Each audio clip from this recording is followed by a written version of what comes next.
I did the introduction already. You're too late. Sorry. So you weren't here.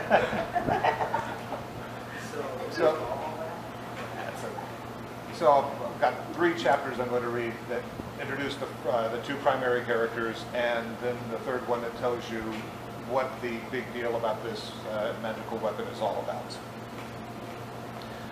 The ship that would change everything, in a manner unplanned by her creators, waited to meet her doom. The flat-bottomed cog, 60 feet from stem to stern, looked unlike any other such boat in history. Harbinger possessed neither mast nor sail and sat cradled in her specially constructed dry dock at the fairgrounds east of the city of Aberforce, far from the nearest body of water.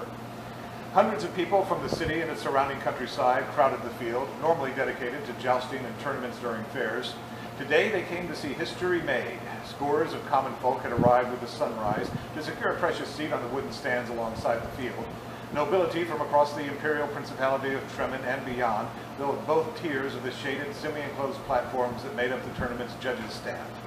A dozen lords and ladies of various official positions in their counties, 2 counts, a small body of ministers led by Bishop Darius of Tremen, Princess Arvella, daughter of Tremen's elderly Grand Prince, and Imperial Princess Jailene, eldest niece of the Emperor of Amuri himself, all waited to see Harbinger's groundbreaking magical artifice in action.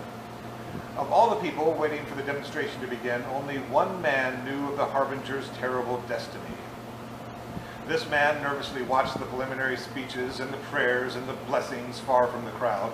He stood atop a rise almost half a furlong east from the Harbinger, far enough away to be safe from the inevitable disaster, and wished again he was alone there. Morton Lopin glanced at his unwanted companion, wondering if the nobleman would interfere with his escape. Lord Harlow Tamador stood a head taller than Morton and was dressed as most fashionable young noblemen dressed this season. Soft leather shoes, striped trousers, a silk waistcoat over a simple cotton shirt made expensive with gold embroidery, and a wide golden buckle with his family crest embossed upon it made up Lord Tamador's outfit. It made a severe contrast to the simple workers' togs Morton wore, the best he could afford. Though brilliant, Morton's intelligence meant little in an empire dedicated to keeping the power in the hands of an aristocracy. His entire life had been a desperate scrape to earn a living worthy of his talents, but he'd always had to settle for the scraps that the nobility had been willing to throw him. That would begin to change, today, soon. As soon as the last speech concluded and Morton's employer, Lord de Moslin Winlemore, Lord Tamador's cousin, began the demonstration. Watching the current speaker, who from the hilltop looked smaller than the man's little finger, Harlow shook his head. "The Count certainly loves to give a speech, doesn't he?" he said. Morton nodded, a gesture of deference more than agreement, as nobles expected. He made a note of it. This might be the last time you would ever have to do such a thing. "Didn't they offer you the opportunity to speak, my lord?" Morton asked. "After all, you had a critical hand in the artifice construction yourself." Harlow nodded. "They did. I turned it down. The artifice was de Moslin's design. I just enchanted the Silver Star to meet his requirements." Now he turned to look at Morton. "I'm surprised you weren't invited to speak. De Moslin had high praise for your skills with the calculations." Morton snorted, as if any noble would let a commoner on the same platform with them, much less give a speech like a social equal. "Don't be modest," Harlow said, mistaking the true meaning of Morton's snort. "De Moslin said you saved him weeks with your work, scaling the astrological factors to the design changes. Without that, some other wizard might have beaten de Moslin to the Zandril Prize." Like most of the wizards throughout the Amuri Empire, de Moslin Winlemore had been working to win the Zandril Prize for over a year. Grand Prince Zandril, ruler of the Imperial Principality of Itza, announced he would award land grants, exclusive trade rights, and a huge amount of cold, hard gold to anyone who devised a reliable method of large-scale overland cargo transportation. The Amuri Empire featured the best roads in the world, but nothing could move faster than the animals hauling the wagons of trade. As word of the Zandril Prize spread, wizards began hiring assistants such as Morton like never before. Morton was an arcanist, that group of professionals thoroughly familiar with magical theory, but, due to either a lack of training or a lack of talent, unable to cast spells themselves. The lack of noble birth made the real difference so far as Morton had always been convinced. He knew of no wizards who'd been born poor. That was something else that today would begin to change. Today would be marked as a turning point in history, and Morton felt proud fate put him in such an important role. He'd been working, living for this day since he first saw de Moslin's plans for Harbinger.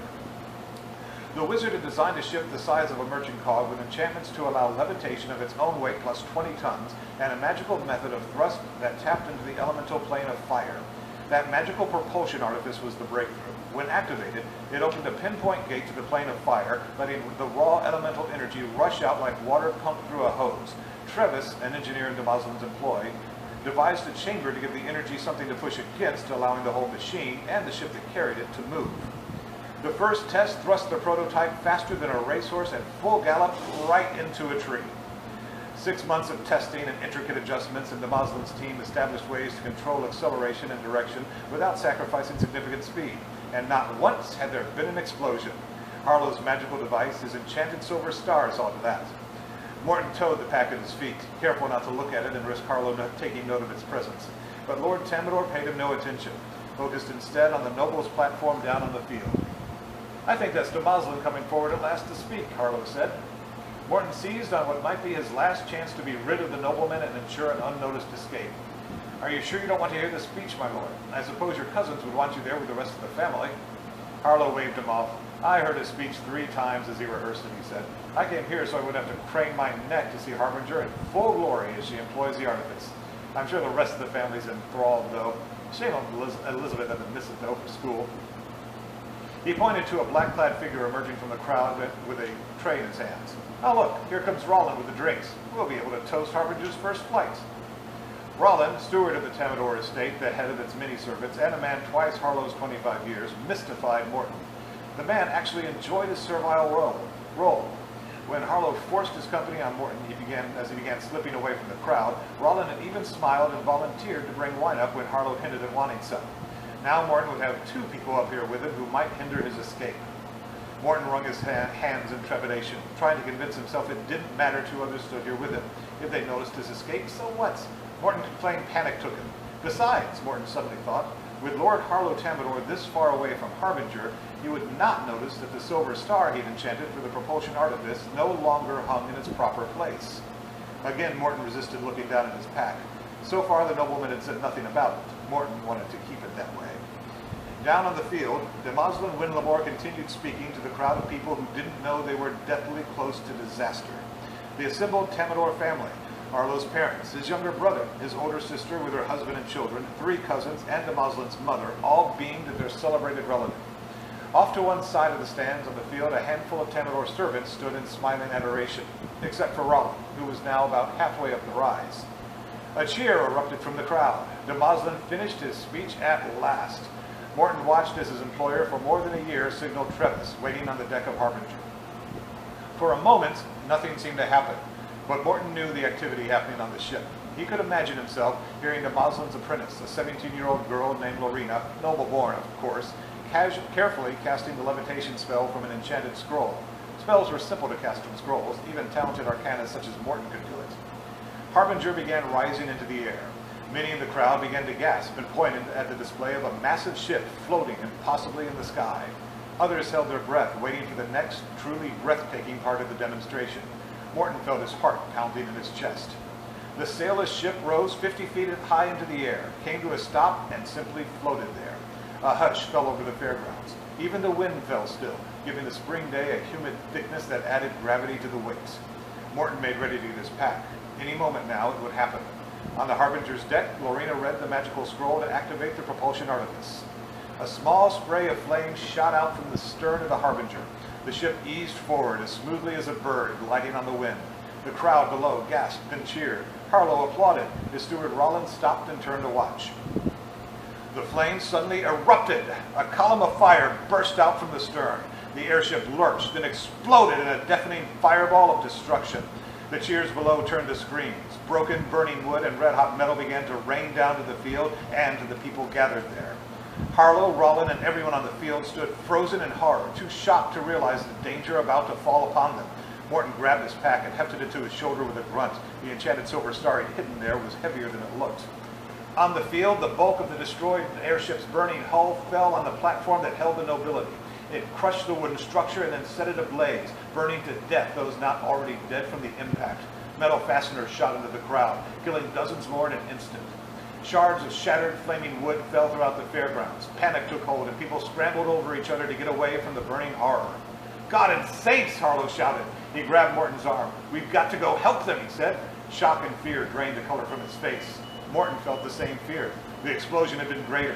fiercely greater than he'd expected, and he knew he wasn't far enough away from it to be safe. He moved to shove Harlow away and flee when a spear-sized piece of the wood, sharp from where the explosion split it off from the airship, came flying down at him.